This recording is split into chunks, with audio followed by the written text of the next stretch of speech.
नमस्कार। Learn with us में आपका स्वागत है। आज है दिनांक 23 मार्च 2024। देखते हैं आज की करंट अफेयर्स तथा इससे बनने वाले महत्वपूर्ण प्रश्न। प्रत्येक प्रश्न के बारे में इम्पोर्टेंट फैक्ट भी जानेंगे। वीडियो को अंत तक देखें। वीडियो पसंद आए तो लाइक शेयर करें, कमेंट करें। चैनल पर नए हैं तो चैनल को सब्सक्राइब करें। देखते हैं आज का पहला प्रश्न। विश्व मौसम विज्ञान दिवस कब मनाया जाता है? तो इसका सही जवाब है ऑप्शन ए 23 मार्च। प्रतिवर्ष 23 मार्च को समाज की सुरक्षा और भलाई के लिए मौसम और जलवायु की ओर ध्यान आकर्षित करने के लिए इसे 23 मार्च को मनाया जाता है। बात करें विश्व मौसम विज्ञान संगठन की, तो इसकी स्थापना 23 मार्च 1950 को होती है। इसका हेड ऑफिस स्विट्जरलैंड जिनेवा में है। अब बात करें 23 मार्च की, तो 23 मार्च को शहीद दिवस भी मनाया जाता है।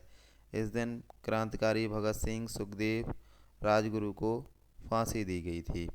अब बात करें 22 मार्च की, तो 22 मार्च को विश्व जल दिवस मनाया जाता है तथा 21 मार्च को विश्व वानिकी या अंतर्राष्ट्रीय वन दिवस मनाया जाता है तथा 20 मार्च को विश्व प्रसन्नता दिवस मनाया जाता है।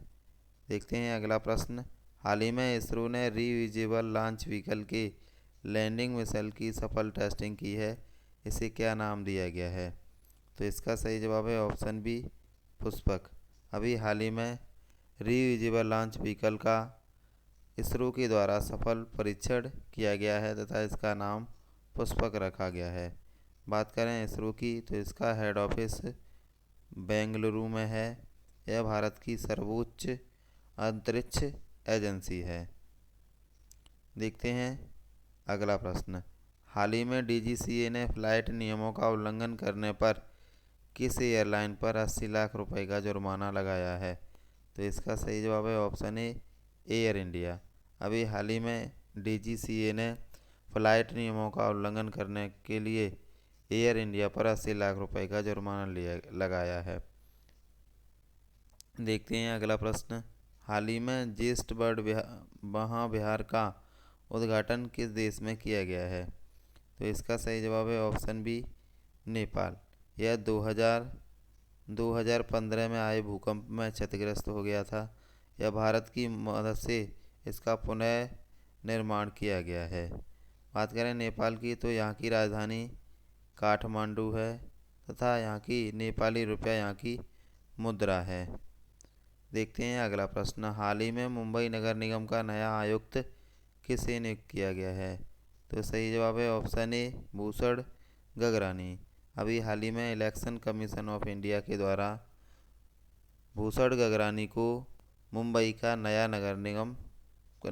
नगर निगम का नया आयुक्त नियुक्त किया गया है। देखते हैं अगला प्रश्न। हाल ही में आईएमएफ ने किस देश के साथ 337 मिलियन अमेरिकी डॉलर की बेल आउट पैकेज के लिए कर्मचारी स्तर का समझौता किया है? तो सही जवाब है ऑप्शन बी, श्रीलंका। बात करें आईएमएफ की, तो इसका पूरा नाम इंटरनेशनल मॉनेटरी फंड है। इसकी स्थापना 1944 में होती है। इसका हेड ऑफिस वाशिंगटन डीसी में है। देखते हैं अगला प्रश्न। हाल ही में भारत के किस खिलाड़ी ने लेबनान में विश्व table tennis feeder Beirut tournament में पुरुष एकल खिताब जीता है? तो इसका सही जवाब है ऑप्शन सी, साथियान ज्ञानशेखरन। यह लेबनान में आयोजित की गई। बात करें लेबनान की, तो लेबनान की राजधानी बेरूत है।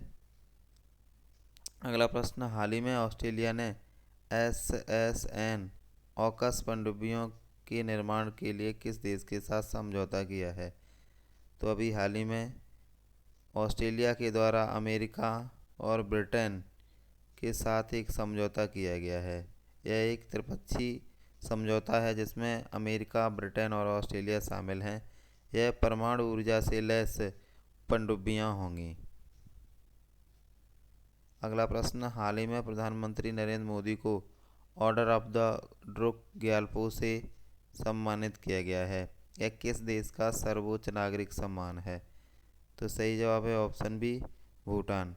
अभी हाल ही में भारतीय प्रधानमंत्री भूटान की यात्रा पर गए हुए थे, जहां भूटान नरेश के द्वारा इन्हें सर्वोच्च नागरिक सम्मान order of the Druk Gyalpo से सम्मानित किया गया। बात करें भूटान की तो यहाँ की राजधानी थिम्पू है तथा न्यूगल ट्रम यहाँ की मुद्रा है। अगला प्रश्न, हाल ही में किस खिलाड़ी को पेरिस ओलंपिक 2024 में भारत के ध्वजवाहक के रूप में चुना गया है? तो इसका सही जवाब है option C, Achanta Sharath Kamal. Paris में होने वाले ओलंपिक गेम में ये भारत के 19 अब तक के 19वें ध्वजवाहक होंगे।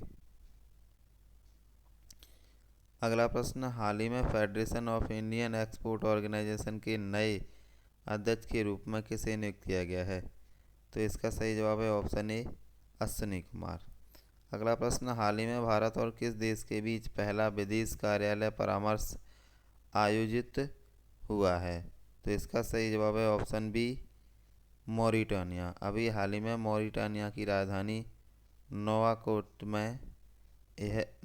में यह विचार परामर्श आयोजित किया गया। अगला प्रश्न, हाल ही में नौसैनिक अभ्यास IMT ट्राइलिटरल किस देश के बीच आयोजित किया जाएगा? तो इसका सही जवाब है ऑप्शन डी, ये सभी। अभी हाल ही में इंडिया, मोजाम्बिक और तंजानिया के बीच एक नौसैनिक अभ्यास होगा जिसे IMT ट्राइलिटरल नाम दिया गया है। इसमें I का मतलब इंडिया, M का मतलब मोजाम्बिक तथा T का मतलब तंजानिया है। अगला प्रश्न, हाल ही में प्रतिष्ठित सरस्वती सम्मान 2023 के लिए किसे नामित किया गया है? तो इसका सही जवाब है ऑप्शन ए, प्रभा वर्मा। अभी हाल ही में प्रभा वर्मा को 2023 के सरस्वती सम्मान के लिए नामित किया गया है। सरस्वती सम्मान के बिरला फाउंडेशन के द्वारा दिया जाता है। इसकी स्थापना 1991 में होती है। अभी हाल ही में इनका एक प्रभा वर्मा का उपन्यास है रौद्र सात्विकम, इसके लिए इन्हें यह पुरस्कार दिया जाएगा। अगला प्रश्न, हाल ही में किस देश के राष्ट्रपति बोबान त्वांग ने अपने चुनाव के 1 साल बाद इस्तीफा दे दिया? तो इसका सही जवाब है ऑप्शन बी, वियतनाम। अब बात करें वियतनाम की तो यहाँ की राजधानी हनोई है। अगला प्रश्न, हाल ही में किसने नो योर कैंडिडेट नामक एक नया मोबाइल एप्लीकेशन लॉन्च करने की घोषणा की है? तो इसका सही जवाब है ऑप्शन ए, भारतीय निर्वाचन आयोग। आगामी लोकसभा चुनाव में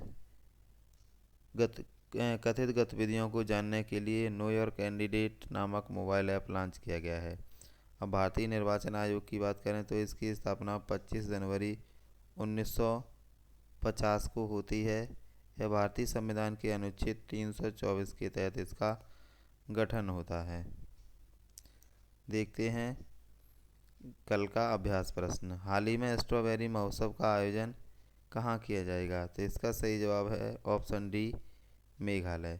देखते हैं आज का अभ्यास प्रश्न, हाल ही में आई विश्व गुणवत्ता रिपोर्ट 2023 के अनुसार कौन सा भारतीय शहर दुनिया का सबसे प्रदूषित महानगरीय क्षेत्र है? ऑप्शन दिए हुए हैं, इसका जवाब आप कमेंट बॉक्स में लिखेंगे।